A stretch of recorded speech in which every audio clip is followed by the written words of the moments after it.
Kita waspadai. Ini bahasa Arab ini memang aneh ya. Kita kan ini doa namanya ya, doa wa mimma.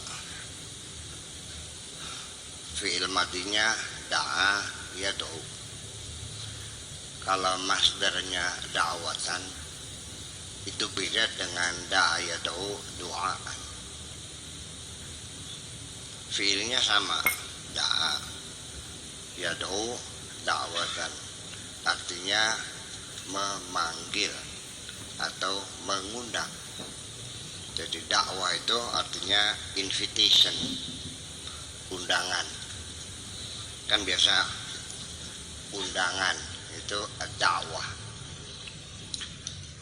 Tetapi juga mengundang juga maknanya bisa memanggil. Ya, itu bisa mengundang, bisa memanggil. Masternya da'watan. Tapi kalau masternya doa, maka da'ayadu ini maknanya berdoa atau meminta. Nah, yang kita bacanya lagi manggil Gusti Allah, kan lagi minta sama Gusti Allah. Minta kan? Ya, oke. Itu jangan sampai salah paham. Kemudian kenapa saya kok paling rajin mengajak orang berdoa kepada Allah? Apa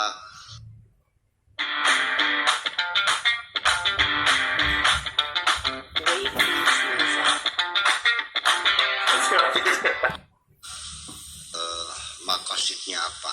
Tujuan untuk apa? Sebetulnya kalau dibilang saya ngajak kaya juga enggak juga sih. Ya. Tetapi intinya mah ketika saya mengajak berdoa itu supaya Anda terdorong untuk bersyukur. Makanya dengarkan dulu, doa mukhul ibadah. Doa itu adalah puncak daripada ibadah, atau doa mukh itu otak ya. Doa itu otaknya ibadah, doa itu puncaknya ibadah. Dan ibadah yang tertinggi itu adalah asyukur. Pernah dengar? Jadi puncak ibadah itu adalah bersyukur. Maka kenapa saya ngajak berdoa? Supaya kalian bersyukur. Sebab kalau kita di awalnya tidak berdoa, kemudian dapat rezeki, nggak bersyukur. Dapat secara kebetulan, atau dapat setelah kita bekerja keras, dapat rezeki karena kita banting tulang peras ya. Tapi kalau kita di awal dengan berdoa, maka ketika kita mendapatkan, kita merasa diberi.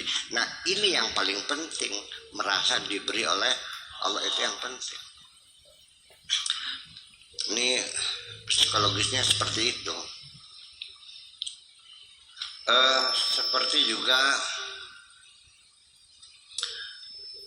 anak-anak kita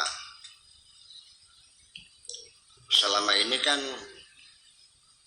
jarang anak tuh bersyukur, berterima kasih atas kebaikan orang tua. Ketika si anak persepsinya ini kok jadi biaya anak itu menjadi kewajiban orang tua, sehingga si anak itu tidak merasa mendapatkan kebaikan karena dia menerima kewajiban dari orang. Itu persoalan tipis pun benar. Padahal yang perlu kita ketahui bahwa kewajiban itu sampai umur 18 tahun. Kalau sudah akil dan balik, maka kewajiban orang tua sudah selesai. Setelah itu menjadi kebaikan. Nyusuin, nyebokin, mendidik, itu kewajiban. Setelah akil balik, ya sudah. Di Eropa saja orang itu, kalau anak sudah selesai SMA, itu suruh kos di studio atau rumah kos-kosan, bisa sama orang tua, suruh kerja sendiri. Maka di sana banyak kuliah sambil bekerja.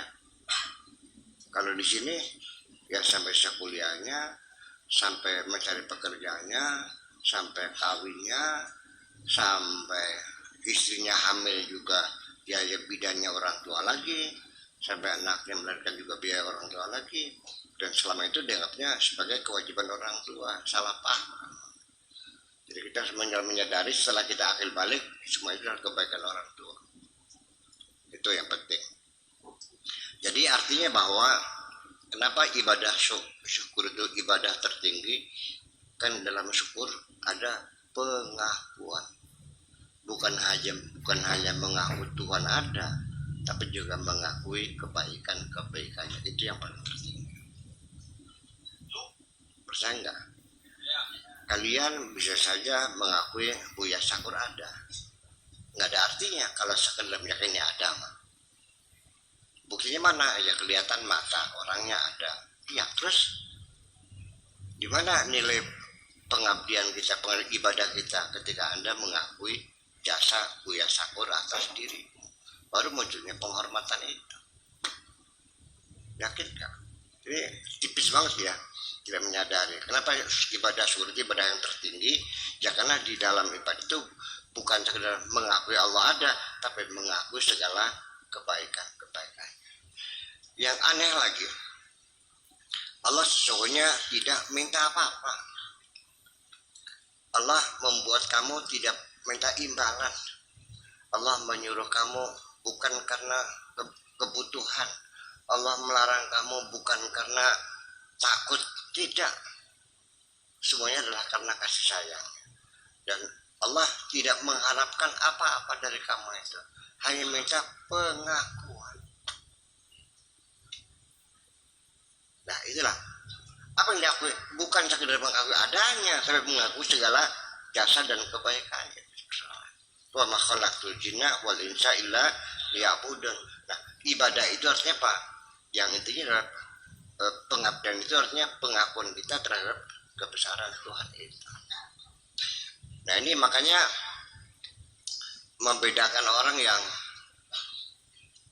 rajin ibadah dan orang yang kelihatannya tidak rajin ibadah. Seperti Abul Hasan Asaduli itu ditanya oleh murid-muridnya, sampean ini terkenal waliullah, orang semua hormat. Kalau salaman dicium bolak-balik lagi. Tapi mereka ibadahnya lebih hebat. Sunahnya qobliyah, ba'diyah, dikiranya ya gada-gede kata berjam-jam. Tapi sampainya assalamualaikum berisak pada Tuhan. Enggak gada-gede enggak apa. Lalu mengatakan ibadatul qulub khairum min ibadatil jawarih. Ibadah hati itu lebih hebat daripada ibadah fisik. Kerja intelektual lebih mahal bayarannya daripada kerja otot. Betul nggak? Dokter bekerja hanya sekedar ngecek detak jantung, denyut nadi. Ya kan gitu. Kasih resep 200.000, nggak sampai 5 menit kok.